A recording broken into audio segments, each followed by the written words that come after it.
So we begin with paradise,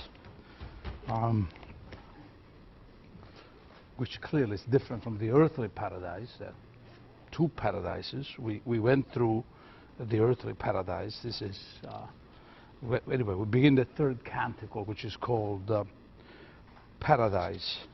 And as you read, you'll find that Dante uses a Ptolemaic structure of the cosmos.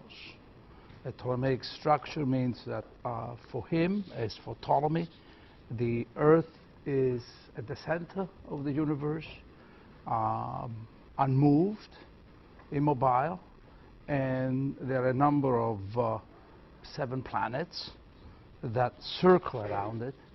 The moon is thought of as a planet, Mercury, the sun, then there will be Mars, Jupiter, and Saturn.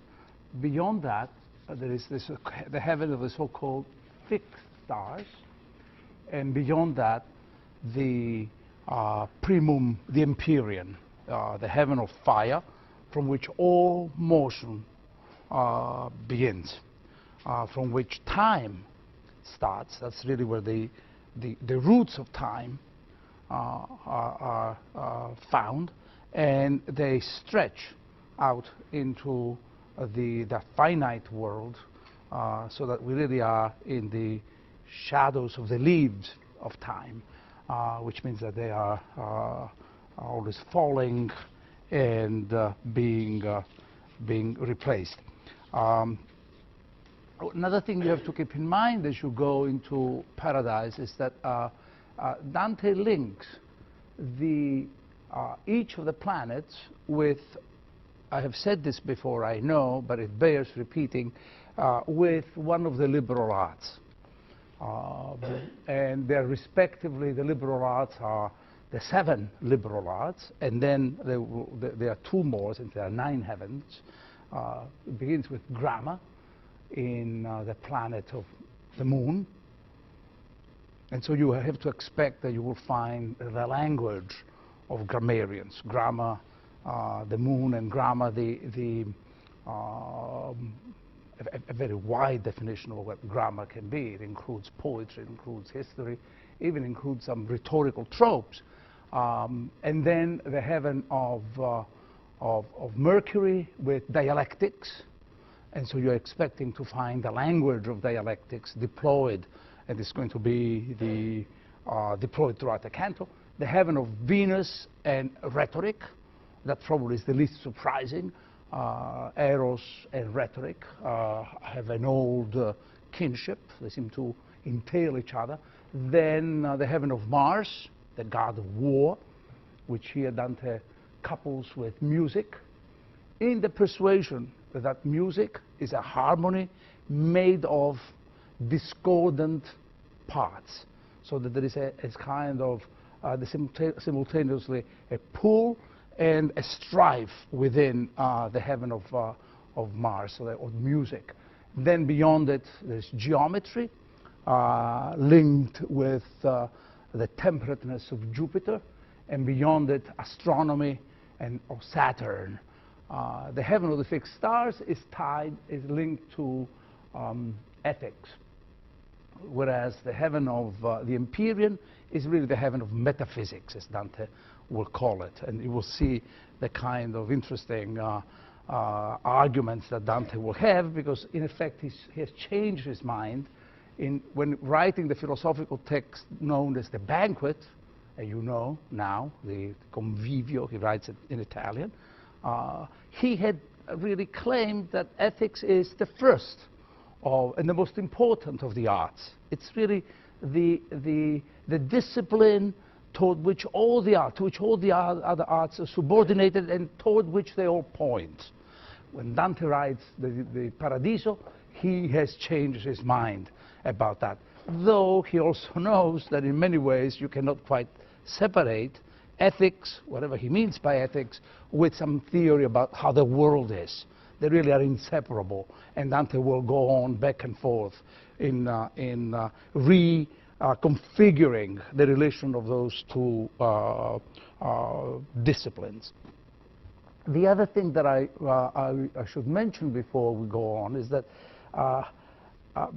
much of the Paradiso really is going to come through as a way of, as a teaching. It's already implied that this should be the thrust of Paradiso, but the very idea that there is the disposition of the arts and sciences through Paradiso, which means that the journey that Dante will have, this cosmological journey, it's an interplanetary journey. He goes from planet to planet. Is already an educational journey. So he goes through grammar, rhetoric, dialectic, etc., until he reaches metaphysics, or beyond that there will be theology. So it's literally an educational journey. And this is already understood also, it's already carried out by the focus on the teaching that Beatrice will deliver. So I have to say a couple of things. That Dante's teacher in Paradise, and this is an innovative, very imaginative and highly unusual move on the part of a poet, is not some kind of abstract matron called Dame philosophy. It's not some kind of allegory of nature. You know, you do have this kind of allegorical, didactic allegories where nature appears as largely disheveled woman, wounded, because nature is fallen, teaching the pilgrim or the traveler about the secrets of nature and the wealth of nature. Here is a personal, his girlfriend, to be sure, and it's someone who therefore also replaces all the other likely candidates for this teaching, which would be Aquinas, Boethius, Bonaventure, all figures that he's going to meet. It's a mistake to believe, however, that as some great scholars of Dante have said in the past, that Paradiso is really a journey to Beatrice. That's what they say. That's not the case, because Beatrice will disappear from, she will still be within view up to a point in Paradise, but her role ends with Canto 30 of Paradiso, and that from that point on, a mystic by the name of Bernard, a historical figure, Bernard of Clairvaux, will take place. So this leads me now to a further clarification.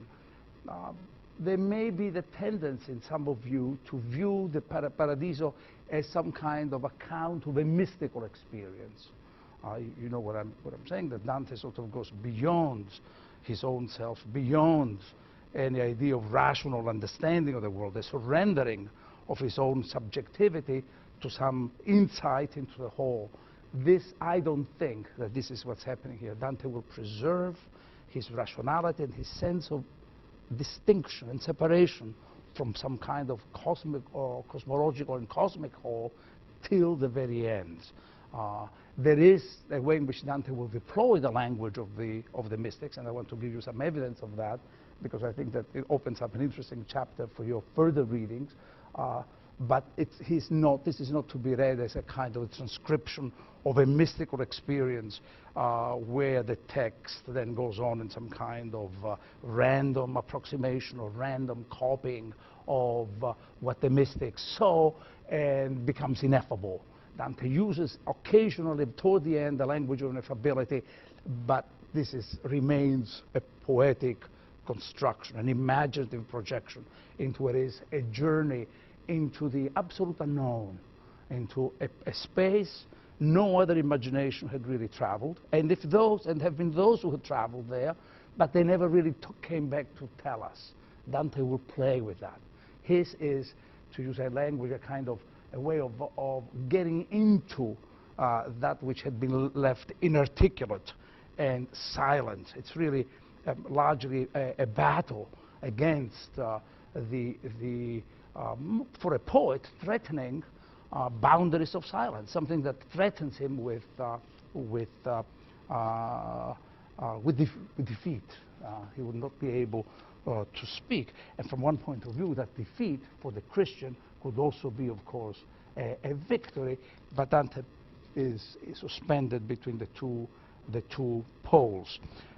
If I had to define, and I have already given a kind of general definition, what kind of ages, under which rubric should we try to go on reading this part of the poem, I really think this is really a poem about beauty, in the sense that Dante will try to understand what the beauty is. The beauty is the visibility of Plotinus says this. It's the visibility of being, he calls it, being life. The whole of life becomes visible only because we have perceptions and images of it. So I think that Dante is trying to see that, to explore what is that lies beyond that which we see. What is this beauty skin deep, as it were? Because that's really one of the dangers of focusing on beauty, that it's really the surface of things, the appearance of things. And he will go between appearances, images, and and the idea that there are essences lying beyond them. Okay, so I really have said more or less all I had to say in the mode of an introduction. And I immediately get into the Canto 1. Let me just read Canto 1 a little bit, in some detail. The glory, that's the way it starts. The glory of him who moves all things penetrates the universe and shines in one part more and in another less. That's the first tercet, famous first tercet. And I will read this in Italian so that you sense how even the rhythm, the rhythm of the poem completely changes. The rhythm and even the syntactical structure of the poem. Because you may recall, and I say this knowing that you have already noticed that if you read Canto 1 of Inferno or Canto 1 of Purgatorio, the two exordiums of the other canticles, you know that the poet is immediately casting himself into the role of the agent, right? In the middle of the journey of my life, I found myself. That's really the very start of Inferno 1. And in Purgatorio 2, to course over better waters, the boat of my genius now goes, and I will sing. You remember? Not so in Paradise. There is a way in which immediately the first tercet, which is a kind sort of proemial value, seeks to bracket the idea of the self and the idea of the subjectivity. It emphasizes the question of, well, God becomes the agent here, to say it in a very as direct as he says, the glory. It's a circumlocution once again, but let me read it in Italian so that I can give you a sense, as I said, of the new music that he has found, the new sense of the inner harmony toward which language you have to strive. La gloria di colui che tutto muove, per l'universo penetra e risplende in una parte più e meno altrove. That's it. And it's rendered very, very faithfully by St. Clair. I don't know the other translations, but probably I can't deviate from it very much. And I read it in Italian because I also would like you, and this is understandable to the eye, if not just to the ear for you, how he's playing with, in line 1, the glory of him who all moves. So God, the mover, I'll talk about it in a little more, the one who moves all, and that all then becomes one in the next line, universe. The all becomes that which is turned into one. That's what etymologically, the universe. And then it goes on, penetrates the universe and shines in one part more and in another less. Well, the tercet casts God. This is about God. It's a circumlocution. He's not, it's really a God who is visible through God's effects. God appears as kind of cause. Now then, if you really understand the effects, it means there's a causality. I don't want to get into too much into that, but you know what I mean. That simple. You only know the effects. You know the glory. We see the glory, which is the light. Glory. It's a semantic. The first thing we have to say, this is a shift, a change in the history of the word. That's what poets do. When we say that poets reinvent language, that's largely what they do. They change the meaning of words. Glory in the classical time and all the way down to the Renaissance and the Romantic age, glory means fame, means it's the child of Clio, means the power we have to survive, to have a posthumous life because of whatever noble deeds heroes may have achieved. That's not what it means here. Glory means light. It's, of course, the light of one's fame, if you wish, but this is the light emphasized. And why do we know that? Because light now is linked to two verbs of the glory of him who moves all things, penetrates the universe, and shines. So you see there is a metaphor of light that is conveyed here. So the first tercet presents God in a cosmological role, which is double, one of motion and one of light, two things. Dante is combining an Aristotelian idea of God as the prime mover, the one who imparts motion to all things, and the second image is that of God as the principle of light, a Neoplatonic idea. So he's fusing together two apparently contradictory traditions, light and motion. One is talking in terms of causality, and the other one really, I'm not going to go much further than this, the other one in terms of, because light does that, penetrates, shines all over. According to a principle of hierarchy, more and less. There is no uniformity with light. And I'll come back to this notion in a moment. So one idea casts God as the prime mover according to the tradition of Aristotelian philosophy. The other one thinks of God as in the mode of light or participation. There are two different theological modes. God participates, is part of creation, right? The natural world is part of the supernatural world. It's not just a causality that begins all things and then somehow retreats in some sort of invisible and unknown non-space of its own. The other item in this first tercet is that I want to emphasize the principle of hierarchy. Light shines more and less. I have been hinting at this. This is really a great problem for Dante in other parts of the poem. You remember, to course over better waters, Dante says in Purgatorio 1. And that implies, of course, that they are bad, good, better, best. That we are in the principle of hierarchy. Differences are very crucial for Dante because they allow us to know things only through differences, and also because these differences, and that's the value of hierarchy, are still combined in some kind of unified structure. Hierarchy is a structure that unifies all differences according to the principle of degree. More of this a little bit later as we go on. And then Dante now, as I said, he's not a mystic. Subjectivity is not erased. Mystics tend, though they all claim a unique vision, they all end up resembling each other when they talk about the ineffable. Dante introduces now the subject, and he says, I was in the heaven that most receives his light. That is to say, past in the Empyrean, which is sort of spiritual. He was as close to God as it can be, which will also be as far from God as it can be. I was in the heaven that most receives his light, and I saw things which he that descends from it has not the knowledge or the power to tell again.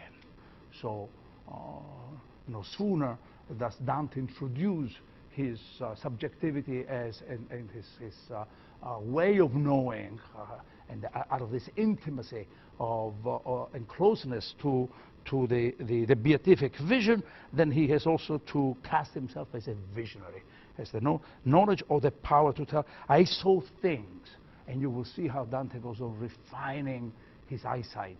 A little detail that you might really enjoy is that we do know that Dante would use lenses, glasses, toward the end of it, had just been invented. You know, there are books written about when were glasses invented, were they invented in Pisa, were they invented in Padua. There have been wars going on about this claim, but Dante uses glasses, so he really had difficulty. That's the point in seeing.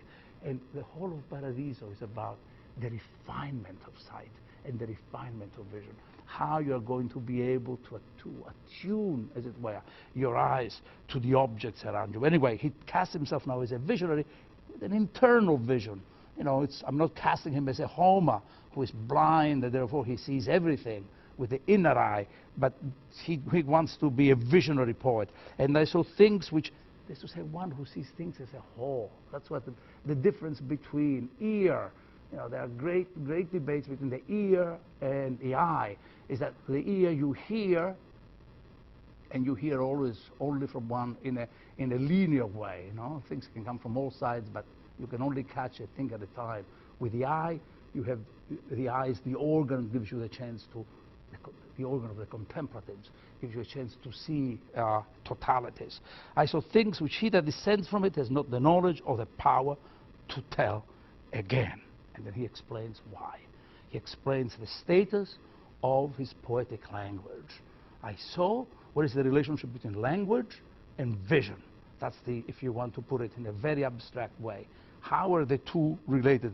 For our intellect, drawing near to its desire, the intellect yearns, longs for the object that it desires. So there is a desire of the mind. A desire, it's not just a desire of the intellectual desires, sinks so deep that memory cannot follow it. Very simple. Forgetfulness intervenes, so that he may have an intuition, an insight into things he cannot quite go on recalling. Nevertheless, so much of the Holy Kingdom as I was able to treasure in my mind shall now be matter of my song. So whatever he's going to tell us is literally a shadow of things he manages to remember. And it makes sense that he should not remember, because one of the paradoxes of this poetic construction is the following. He has a beatific vision. How can he retain in his mind the sight which is finite, that which is infinite, if not through vestiges and if not through shadows? You know, how can my memory, which is a metaphor of time, right? By definition, I remember certain things, but how can I go on remembering and holding that which is without time, which is infinite? So the first paradox in the representation of paradise. Let me go on with the next one, next paragraph now. Dante turns to the god of poets, to Apollo, O good Apollo. For the last labor, make me such a vessel of thy power. He casts himself into a passive mode, a vessel, one who receives. It's the language of restraint. It's the language of holding back. It's in a sense, it's really the classical commonplace, you know, of asking the muse to breathe through us. You know, sing to me, O muse. Remember the Iliad. And the same, a variant of the same thing, a variation of the same thing happens in the Odyssey. O good Apollo said, for the last labor, make me such a vessel of thy power as thou requirest for the gift of thy loved laurel. What an extraordinary image, because he's remembering the story of the god who chases Daphne, the object of his desire, which he cannot really obtain. That's the story you all know the story in the Metamorphosis, but he can only obtain Daphne, which means laurel in Greek, but he only can obtain this young maiden, Daphne, in the form of a metaphor for the laurel crown. So it's a sort of a journey which is somehow the object of which becomes, the possession of the object becomes dislocated, not quite what the god himself wanted. But this introduces something else about the Paradiso. Thus far, the one peak of Parnassus has sufficed me. You may remember this is a recall of the dream of Parnassus in Purgatory that we saw when Statius and Virgil were flattered into believing that what they had dreamt is actually the simulacrum of the earthly paradise. Thus far the one peak of Parnassus has sufficed me, but now I have need of both. The language of humility, entering into the arena that remains. Here's a struggle now. First of all, he had introduced this image of himself as a vessel receptive to the inspiration of Apollo. Now the language of even violence into the arena where there is sports, where there is battles are fought. Enter into the arena, now entering on the arena that remains. And now look at this. Come into my breast and breathe there as when thou drewest Marsyas from the scabbards of his limbs. An echo of the struggle between the poet and the god. Right? He does not want to be like Marsyas, because Marsyas, out of presumption, so that's now you understand the language of restraint and withholding. Out of presumption, Marsyas had tried to outdo Apollo, and of course was defeated by Apollo and flayed by Apollo. Dante does not want to. What this is about is the fear in the battle for the description of paradise, the fear that he may be usurping God's role, the fear that he may be transgressing and violating that which is the sovereign claim of the gods. So he continues now, O power divine. So that's one of the images of a fear of blasphemy, fear of transgression, and this will continue then with the possibility of hubris, in other words. And then it continues, O power divine, if thou grant me so much of thyself that I may show forth the shadow of the blessed kingdom imprinted in my brain, thou shalt see me come to thy chosen tree, laurel, and crown myself then with those leaves of which the theme and thou will make me worthy. So seldom, Father, are they gathered for triumph of Caesar or poet, fault and shame of human wills, that the Penean bough must beget gladness in the glad Delphic god when it makes any long for it. A great fame for a little spark, etc. And then the lamp of the world. I'll just give you this. Dante is approaching, he's moving, he thinks he's on earth, and he discovers, I will not go on into to details, he discovers that he's on heaven, on the moon. So he describes here, this is the image at the bottom, page 21, line 65 and following. Beatrice stood with her eyes fixed only on the eternal wheels, and on her I fixed mine, withdrawn from above. At her aspect I was changed within, as was Glaucus when he tasted of the herb that made him one among the other gods in the sea. It's a story of clearly the pilgrim is moving into another level of experience, another level of being, and he remarks on the transformation that he is undergoing. And the emphasis falls in the distance between the Ovidian account of Glaucus, who believes that he's immortal and jumps into the water after tasting of some herbs, and Dante himself is indicated by that little preposition, within. The transformation occurs in Dante from within himself, not in some literal way outside, on the outside. And then he continues, the passing beyond humanity cannot be set forth in words.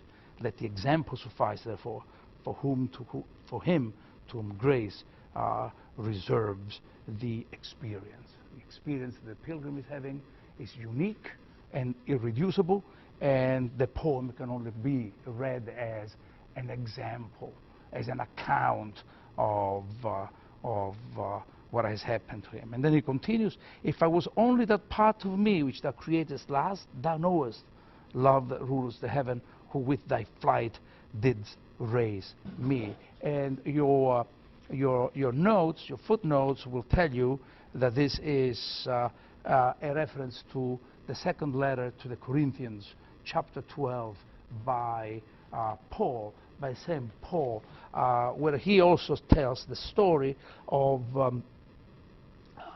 his being wrapped to the third heaven. So we have then two accounts in Canto 1 of experiences. One is that of encounters with the divine. One is that of the profanation by Marcius. The other one is by St. Paul, who, as you recall, Dante casts as one of the possible models for him. He says, when at the beginning he has to set out on the journey, he says, I'm not Aeneas, I'm not Paul. Now we see how Paul comes into play. Who am I then? That was the whole thrust of the poem. What happens to Paul? Paul goes to the third heaven, and people have a way of, had a way in the Middle Ages especially, say, how many heavens are there? You know, the third heaven. And what is meant by the third heaven was the third mode of vision. There are levels of vision that they emphasize. There is a literal level, the carnal, worldly level. There's an imaginative vision. And then there is the ecstatic vision that Paul had. But the thing is, in that second letter to the Corinthians, is that Paul went to the third heaven, had the vision of God, the beatific vision. He returned and could not speak about it. He refused because what he saw had to be kept wrapped in silence. So this is now, Dante is between, on the one hand, Marcius and that fear of profanation, and now Paul, it is as if he also is transgressing the teaching of Paul. The whole of paradise is about limits and the impossibility of establishing clear limits. He will do what Paul himself could not do. Paul kept quiet in the belief that the silence was the proper language of his sublime experience. Dante will go on speaking till it's possible to him to do so, till finally he really has forgotten everything that he has seen. So you see how he's casting himself, his own poetic powers, his own subjectivity, between two different modalities. He doesn't want to go as presumptuously far as Marcius did. He does not want to retreat as Paul did. Okay, I really think that I should let you know, I'll take it's a little digression before we go into the second part of the canto. In Canto 1 and 2, where Dante is really going to face a peculiar issue. The universe I'm in, is it a material universe? That's the thrust of Canto 2. Is this a natural, part of the natural world or not? Because I'm talking about the spots on the moon, etc. We'll come to that. And here in Canto 1, we shall see that he's going to discuss the arrangement of the cosmos. But you have to know, I want you to share with you a couple of paragraphs of a letter that Dante writes to introduce paradise. This is what had happened. He lives in Ravenna when he's writing. He's probably Ravenna by the time he writes the earthly paradise. As you know, he makes references to the Garden of Eden in terms of the park, the pine wood, the wood of pine trees around the city. And now we do know that he will live and die in Ravenna. But he decides to send the first 10 cantos of paradise to the so-called Khan, the great dog of Verona, who had been his patron for a number of years. And he introduces those 10 cantos that he sends with a letter called the letter to Can Grande. In Italian, it's the Dante writes, you know that, this is the 10th letter of a number of letters that he writes. This is the, let me just read this, it's a kind of glossing. It explains the genre of the poem, explains what his models have been, how it has to be read. But look what he says about this circumlocution here, about Paul the Apostle. This is from paragraph 27. It's not a really long letter, but I couldn't read the whole thing without putting you all to sleep. The philosopher presents an argument consonant with the above in the first book on heaven. the philosopher meaning Aristotle, where he says that a heaven, quote, has material more honorable than that of other heavens beneath it to the extent that it is more distant than they from the earth. The nobility in a hierarchical structure, the nobility of matter will depend on its proximity to the source of light and life. Okay. And to this might be added what the apostle told the Ephesians concerning Christ, who ascended above all the heavens that he might fill all things. This is the heaven of the Lord's pleasures, to which pleasures Ezekiel refers in accusing Lucifer. Thou wast the seal of resemblance, full of wisdom and perfect in beauty. Thou wast in the pleasure of the paradise of God. And after having said in his circumlocution that he was in that part of paradise, he continues, meaning I, himself, by stating that he saw things which he who descends cannot relate. And he gives the cause of this, saying that the intellect goes so deeply into its desire itself, which is God, that the memory cannot follow. To understand what this means, it should be noted that in this life, the human intellect, because of the affinity it has for the separated intellectual substance with which it shares its nature, reaches such a height of exaltation when it is exalted, that upon its return to itself, having transcended the ordinary capacity of man, memory fails. And this idea is implied to us by the apostle addressing the Corinthians, the passage just read, where he writes, quote, I know a man, whether in the body or out of the body, I know not, God knoweth, who was caught up to the third heaven, and who heard secret words, who it is not granted to man, which it is not granted to man to utter. See, when the intellect had passed beyond the bounds of human capacity in its exaltation, it could not remember what happened outside these bounds. And the same idea is implied to us in Matthew, where the three disciples fell down on their faces and told nothing about it afterwards, as if they had forgotten. And it is written in Ezekiel, quote, I saw and I fell upon my face, end quote. But if these passages don't satisfy the skeptical, let them read Richard of St. Victor in his book on contemplation, or Bernard of Clairvaux in his book on consideration, or Augustine in his book on the capacity of the soul, and they will be no longer skeptical.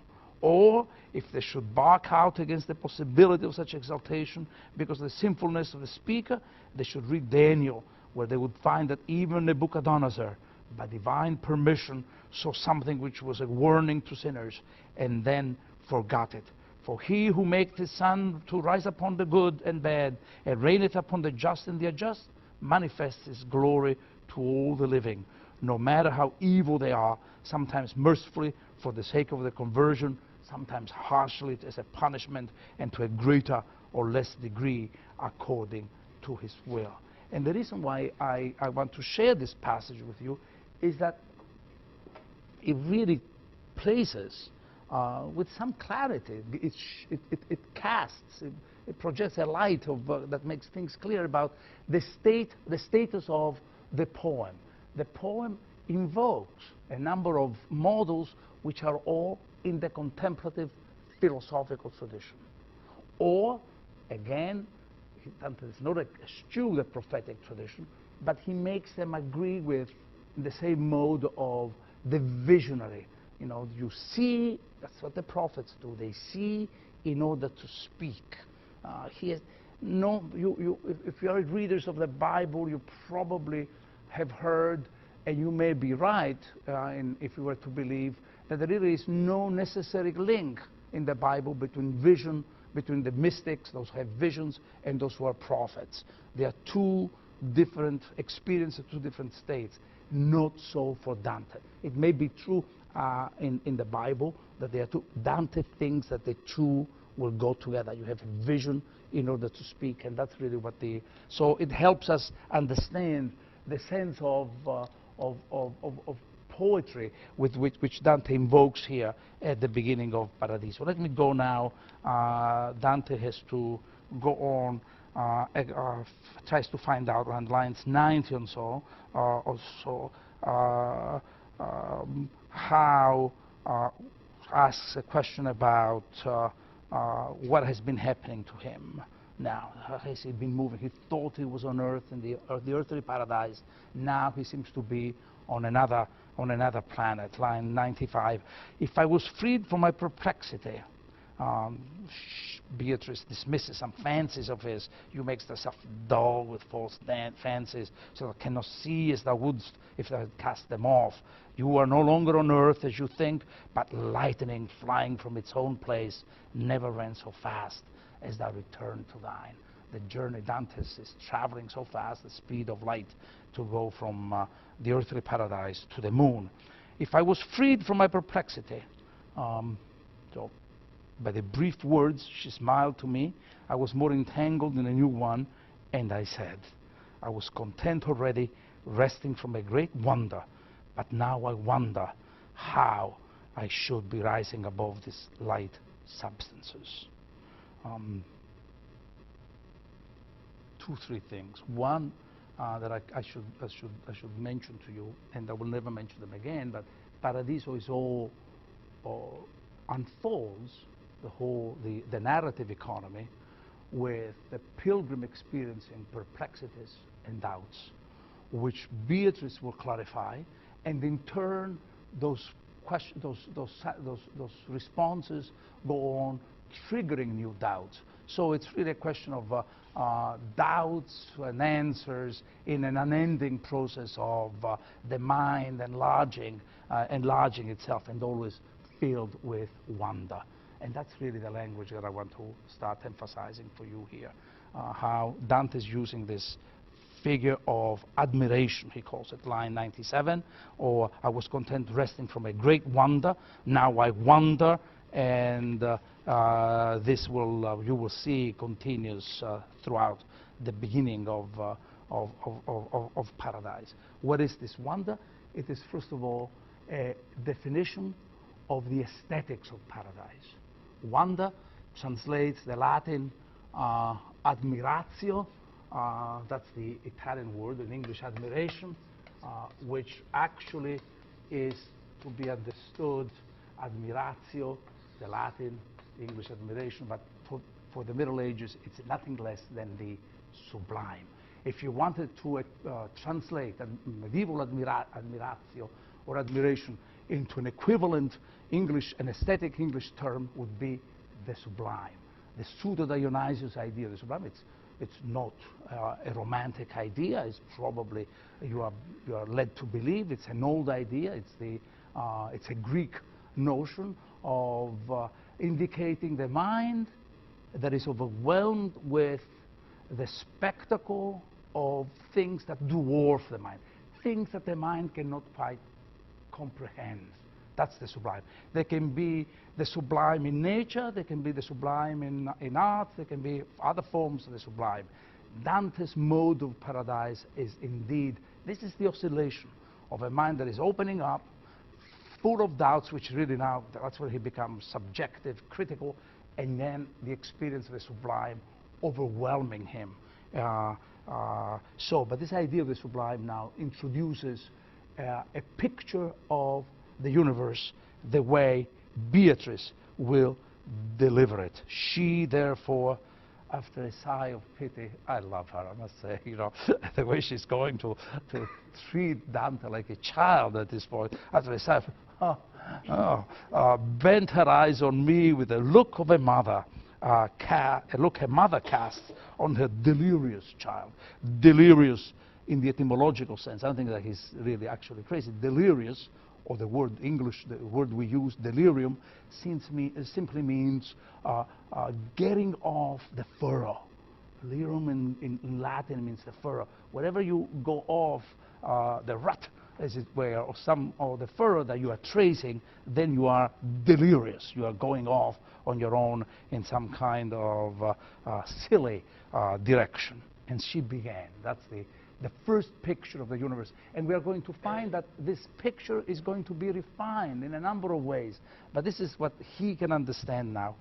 All things whatsoever have order among themselves.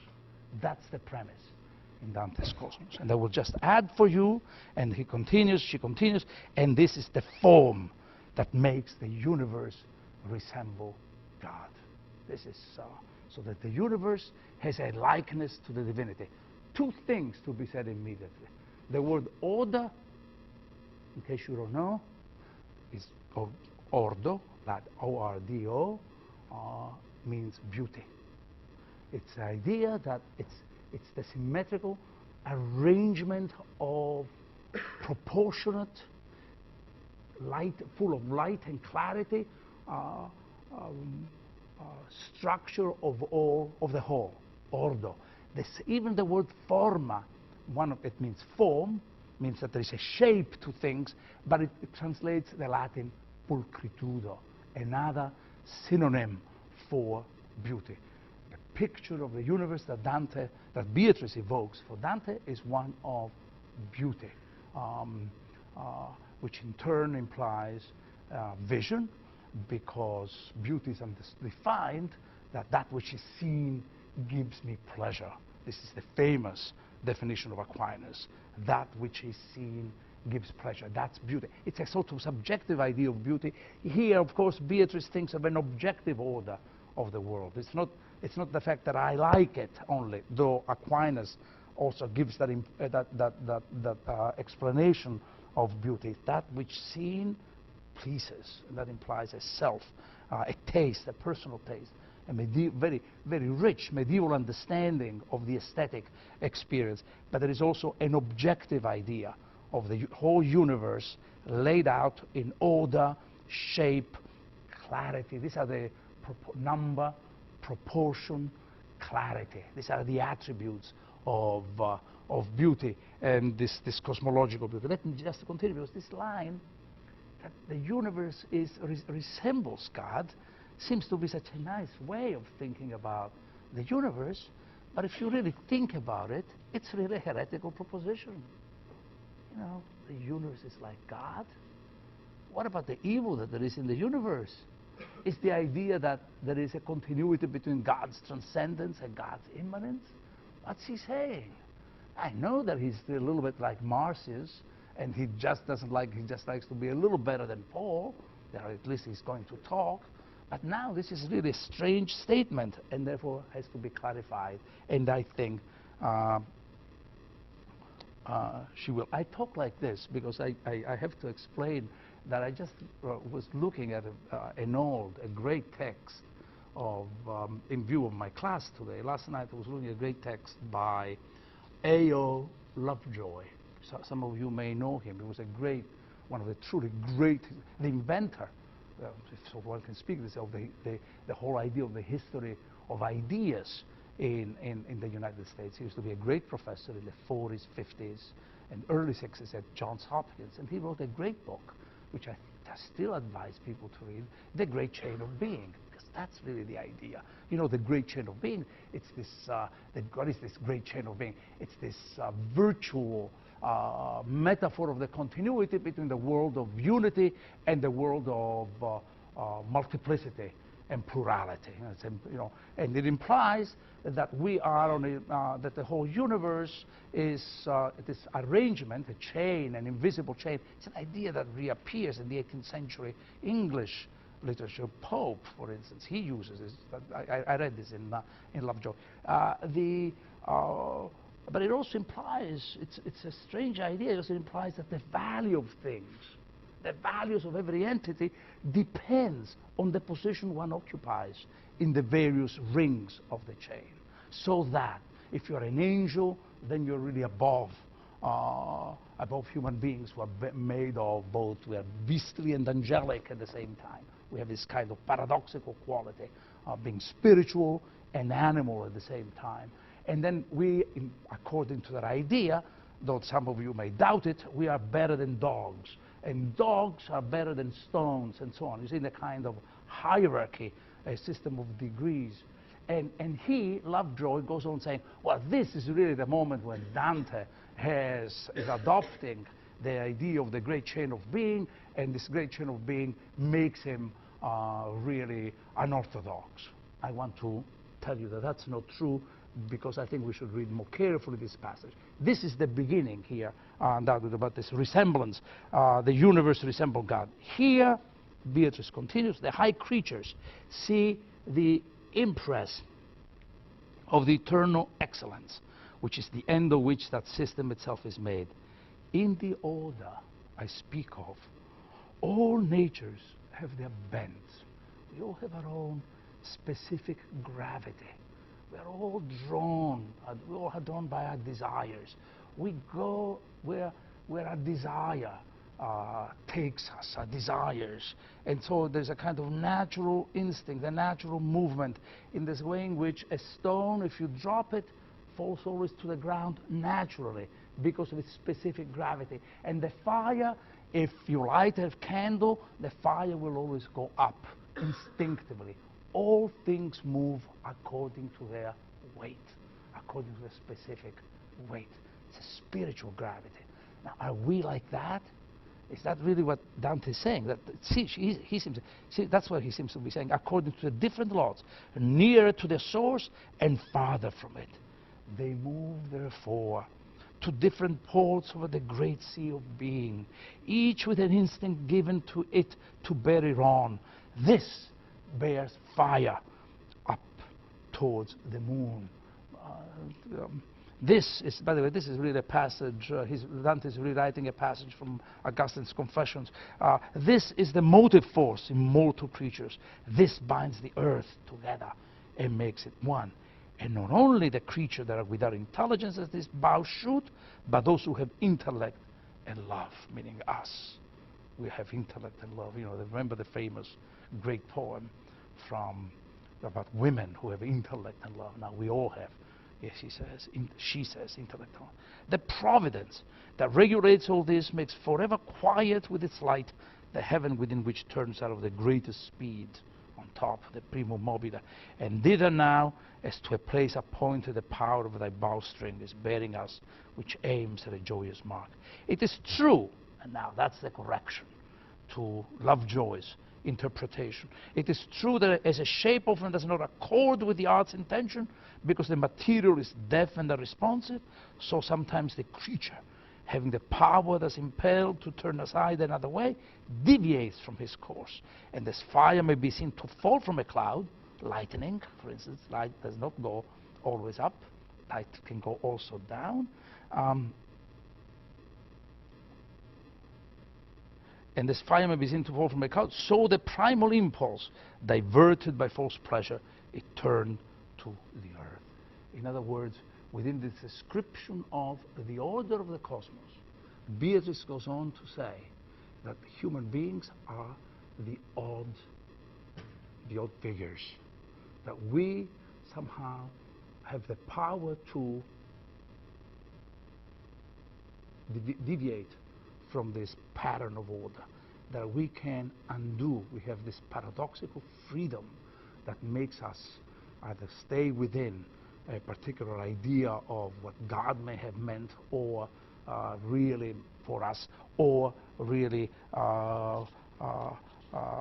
breach that particular order. Human beings are the third elements in this ordered portrait of the universe, and that is the whole statement of freedom, so that Dante is removing from a deterministic, that's what would make it into a heretical text, a deterministic idea of what the cosmos is. Then she turned her face again to the sky. Let me go, I'll go a little bit quickly on Canto 2, and so, but I will need a few minutes. Canto 2, Dante now is on the sphere of the moon.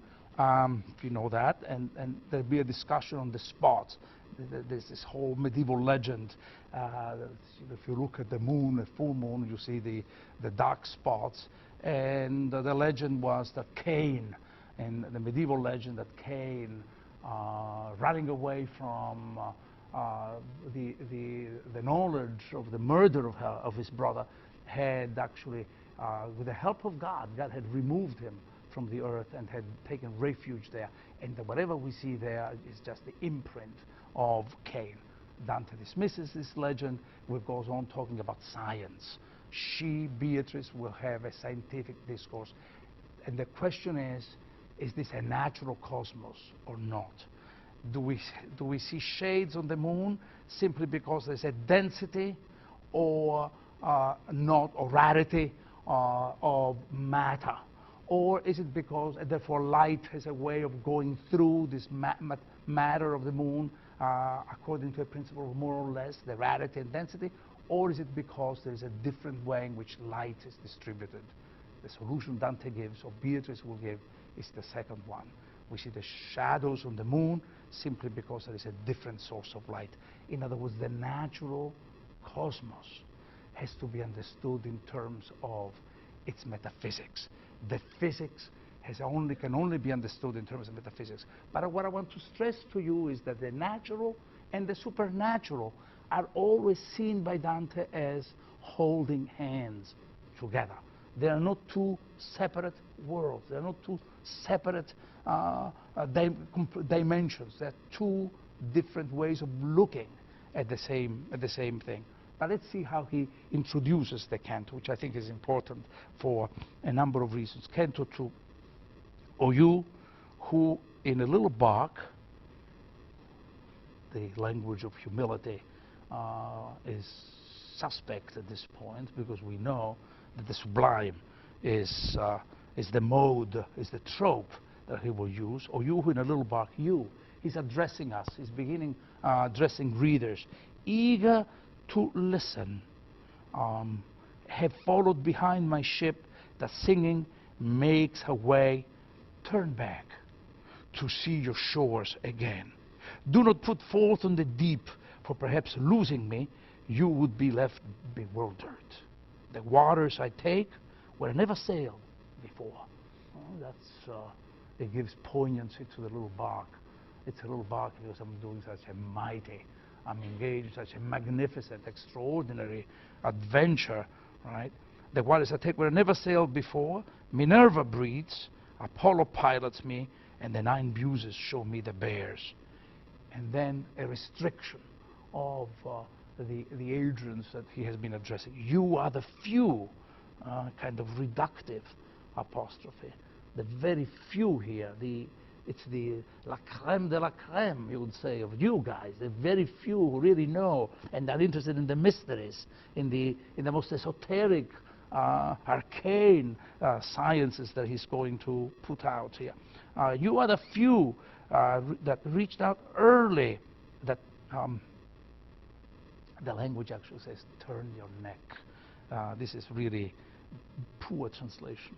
I don't know what other translators say. You are the few who turn your neck, because it's the whole idea, another form of presumption. You may have heard, you may recall in the Bible about the stiff neck, right? The stiff neck, of course the neck is always the emblem of conversion. For Plato, you reach a conversion, you really turn the neck. That's all you do toward, not for Dante, you turn upside down, but in Plato you turn the neck and you know where the source of light is. The biblical counter to that is that there may be the stiff neck, those who lack humility, right? Behind this metaphor, there is the whole idea that what makes a human being, that what confers dignity to a human being, is the power that we, among all animals, have to look up at the sky and see and look at the stars and therefore wonder. All other animals are always looking down, right? We are alone.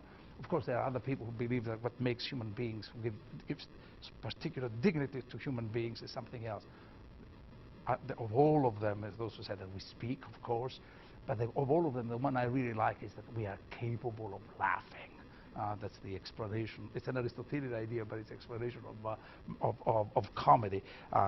Here, that's the allusion, though. You are few who could be also implying, like me, that do not be too arrogant about this, who that reached out early for angels' bread, knowledge, for knowledge, by which men here live but never come from it satisfied.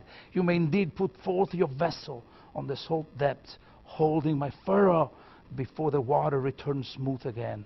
Those glorious ones who crossed the sea to Colchis were not amazed. And once again, the language of admiration, the language is sublime. I'll come to this in a moment. As you shall be when they saw Jason turn plowing. Okay, well, the metaphor of the journey by water to describe now an aerial journey. So Dante is clearly thinking of that metaphoric compression that we saw in Ulysses. Remember the sailing that became a mad flight. Now here is the flight that becomes a sailing. And the notion that he's guiding us, so the sense of his responsibility, he's turning us back, unlike Ulysses. Okay, we dispose of that mythic resonance very quickly. But what he's really saying is that the journey we're undertaking, which is the reading of this book, can become extraordinarily dangerous.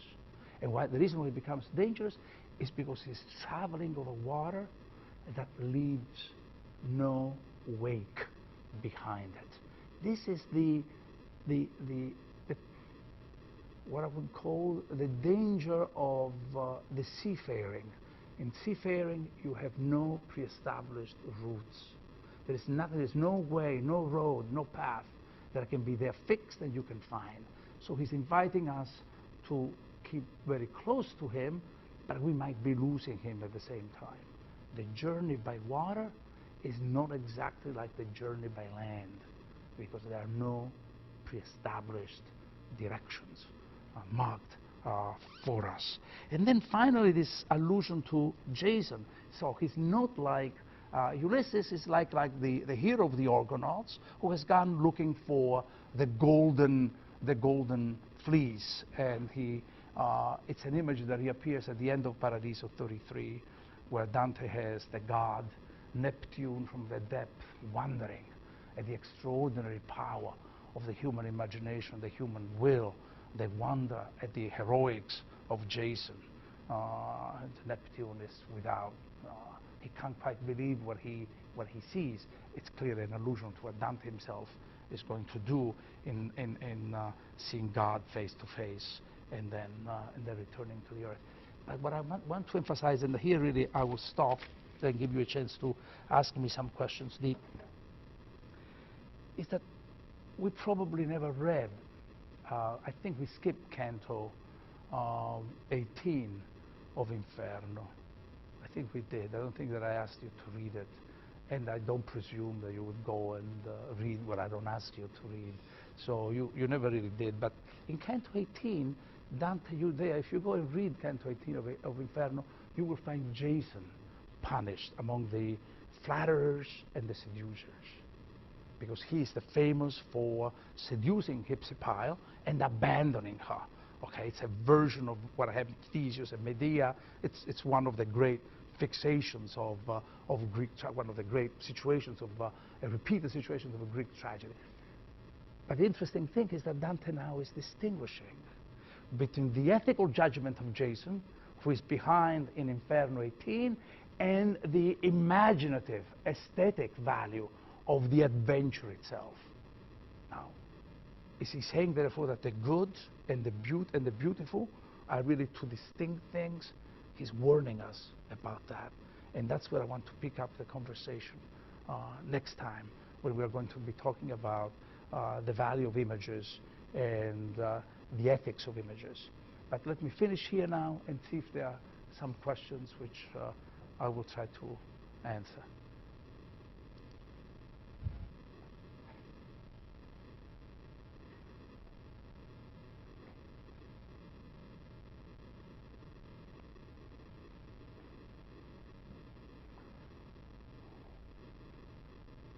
Please.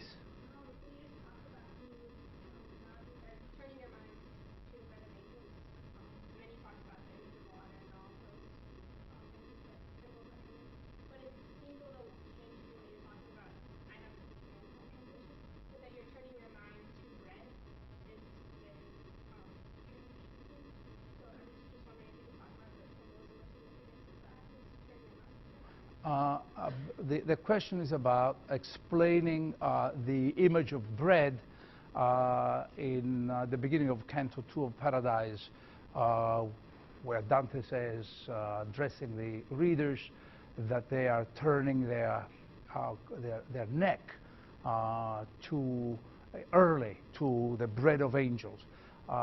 But I have a question for you. In what way do you find it strange? I just mean, well, I have mine instead of turning your neck, but just Okay. talking about the intellect instead of bread. All right. Okay. Well, the bread of angels. So I would say the bread of angels, and the bread of angels is knowledge. So I think that the implied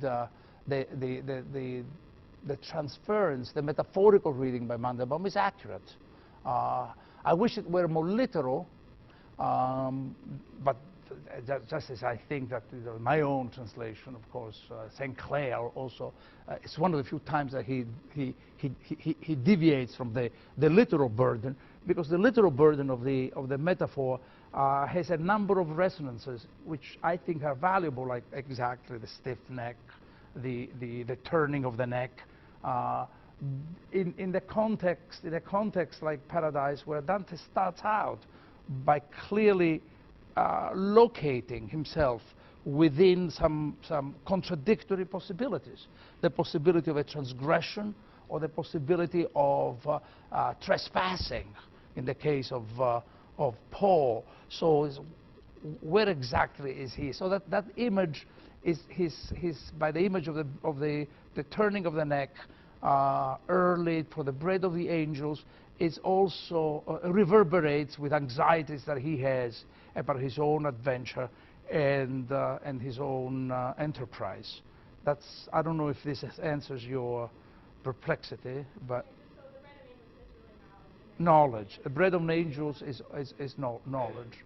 Yeah, that which, it's the idea that you find in the banquet, that why do philosophers, well, I'm sure that it's literally true that there is nothing better for a great philosophical conversation than a glass of wine, and you sit around and you talk, but it clearly is the food of knowledge, the food of the mind, the food of knowledge, the taste of knowledge, etc. All those metaphors. Could it also be this kind of grace too, if you think of like the bread of life? Yes, since that's very good. That's very good, because I think can that be also grace? Yes, that's very good, because we are here in the world of Paradise, and I know that I'm giving a sort of philosophical emphasis, but there is also with Paul there is also the theological. So we are dealing with the poetic more than the philosophical, the poetic and the theological together. Absolutely, very good. Thank you.